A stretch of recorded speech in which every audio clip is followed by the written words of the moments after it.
At 5 a.m., he left the spirit's island of the Rio Negro, unable to speak. What that researcher's camera recorded in 10 hours, science has no explanation for. I am Kanauã, shaman of my village, and I have lived in this jungle for more than 60 moons. And this is the story of a man who came from the big city, wanting to prove that spirits don't exist. He came to me with cameras, meters, and machines that blink lights. He said he wanted to document unexplained phenomena of the Amazon. I warned him 3 times. The Spirit's Island is not a place for those who don't show respect. He insisted. I agreed to be his guide, but under one condition. He didn't understand at the time. I would stay in the canoe. If he wanted to enter the island at night, he would go alone. It was March 2023. Dr. Ricardo arrived from Sao Paulo with 2 backpacks full of equipment. We left the port at 6:30 p.m. He wouldn't stop talking, nervous, excited. I rode in silence, watching the sky. The moon was waning, the moon that reveals. When the sun began to set completely, he asked, "Where's the island? I don't see anything on the map." I replied, "The island is not on the maps of the white men. It only appears to those whom the spirits allow to see it." And then it appeared, a dark mass in the middle of the river, covered in mist rising from the ground like smoke. The trees were ancient, twisted, different from any K-pop tree he had ever seen. Ricardo recorded everything with his camera. March 15th, 7:05 p.m., arriving at the supposed Spirit's Island. Temperature 82 degrees Fahrenheit. Humidity 87%. I tied the canoe to the riverbank and said, "You may enter. Set your hammock near the K-pop clearing. But when I whistle 3 times at 5 a.m., you run to canoe. No matter what is happening, you run." He laughed, a nervous laugh. "Deal, shaman." I didn't laugh back. He entered the island carrying his backpack. I stayed in the canoe, lit my sacred tobacco pipe, and waited. From 7 p.m. to 9 p.m., everything was normal. I could hear him messing with his things, setting up equipment, talking to himself for camera. But at 9:15 p.m., everything changed. The silence arrived suddenly. No crickets, no frogs, no wind. Only the river hitting the canoe. And then the lights began. Bluish lights, the size of human heads, floating between the trees. They weren't fireflies. They pulsed like heartbeats, slow, rhythmic. The mist began rising from the ground in spirals. It wasn't normal mist. It moved with intention. And I heard it, the drums. They were drums of an ancient ritual. Beats I recognized from the stories of my grandparents. But there was no one playing. The sound came from inside the island, from everywhere and nowhere at the same time. I held my maraca and murmured protection prayer. Not for me, for him. From the canoe, I saw everything. The mist-forming silhouettes. Translucent bodies of men and women wearing feather headdresses and war paint. They walked in a circle around where Ricardo was. But he didn't see. 9:30 p.m. Interesting. Witnessing unidentified lights. Probably bioluminescent fungi or 3 seconds of static. Wait, what's that noise? In his recording, you can hear the drums. But he was confused, trying to explain everything with his science. Then I saw it. One of the spirits stopped walking. It was an elder shaman with a white feather headdress and a necklace of jaguar teeth. His face was serious, marked by ritual scars.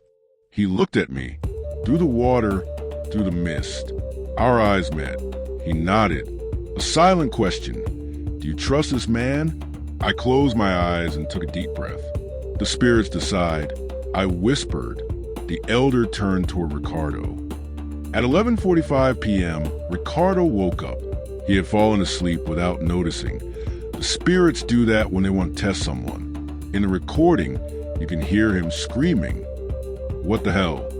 The temperature, 52 degrees Fahrenheit.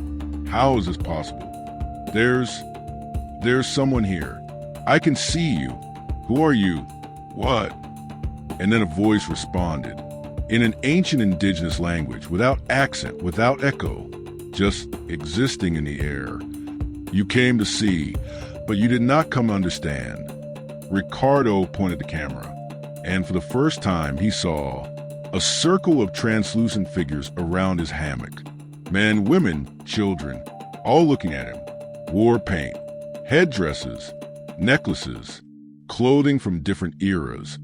Some wore cotton loincloths, others had whip scars on their backs. The elder shaman walked up to him. Ricardo was paralyzed, not with fear, with respect. Something inside him understood that he was standing before something sacred. The elder raised his hand and touched Ricardo's forehead. The camera recorded a blinding flash of white light, and he passed out. From 11:50 p.m. until 2:30 a.m., Ricardo remained unconscious, but the camera kept recording. And what it captured in those hours still makes me tremble to this day. Dozens of faces appearing and disappearing in the mist. Faces of all ages. Children playing. Women singing lullabies.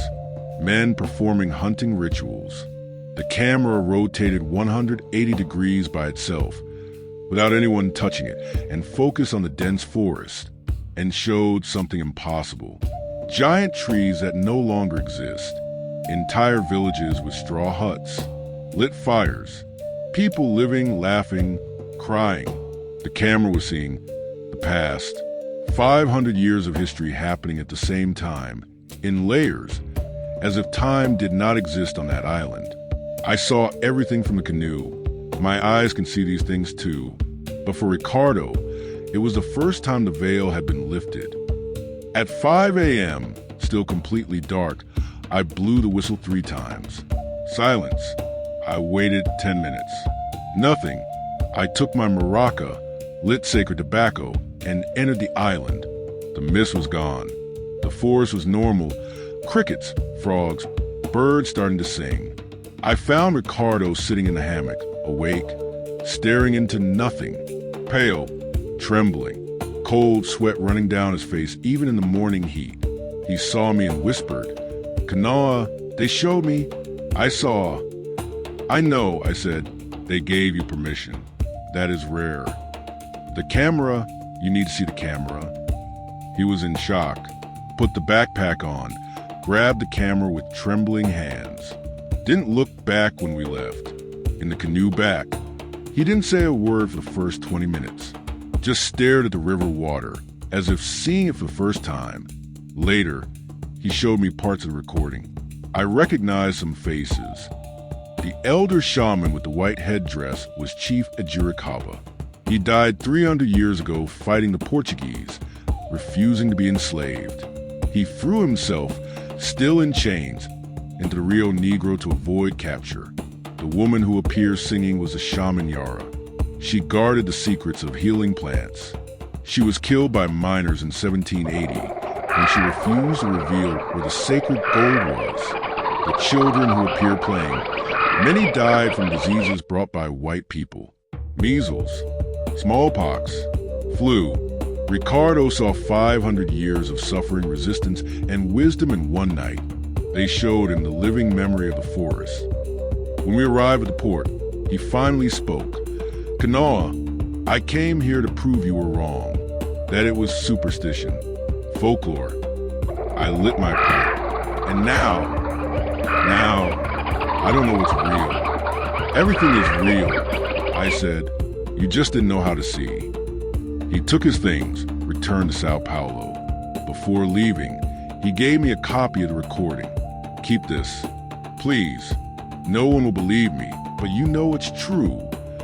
3 weeks later, he called me. "Kanauã, I showed the recording to colleagues at the university. They said it was fabricated, special effects, that I was delirious from the jungle heat." "And you?" I asked. I still dream about the island every night. I wake up at 2:30 and smell sacred tobacco in the room. I hear the drums. I see the faces. They don't let you forget once they show you the truth, I said. He hung up crying. He never returned to the Amazon. The recording is still with me today. I showed it to 3 elders from different villages. 2 refused to comment, asked me to never again take anyone to that island. One elder, the oldest at 94, watched in silence, then said, "Kanauã, that man was chosen. The island is the library of the dead. The spirits keep all the forest memories there. They allowed the modern world to see, because they know the world is forgetting." Dr. Ricardo called me for the last time 2 months ago. His voice was different, calmer, more respectful. "Kanauã, I quit my job at the university. I'm writing a book about what I saw, not to prove anything, just to honor what the spirits showed me." "That is good," I said. "They transformed you." "Yes, but there's something I never told you." "What?" When the elder shaman touched my forehead, he whispered something in an ancient indigenous language, only to me. What did he say? He said, "You will return. When the forest needs you, you will return. And next time, not as a visitor." The Spirit's Island is still there. I pass by it every waning moon, and every time I see the bluish lights floating between the trees. They blink at me, as if saying, "We remember you." Dr. Ricardo never returned, but I know one day he will. The spirits do not forget, and when they call someone, he always returns. Subscribe to this channel, like this video, and tell me in the comments, do you believe in the guardian spirits of the forest? And if Dr. Ricardo's camera recorded the truth, what else is hidden in the Amazon that our machines cannot see? I am Kanauã, guardian of the night mysteries in the Amazon jungle. And as long as the forest breathes, I will continue telling its stories. The stories it whispers only to those who know how to listen. The jungle listens. The jungle observes. The jungle never forgets. The jungle never sleeps. Until the next moon,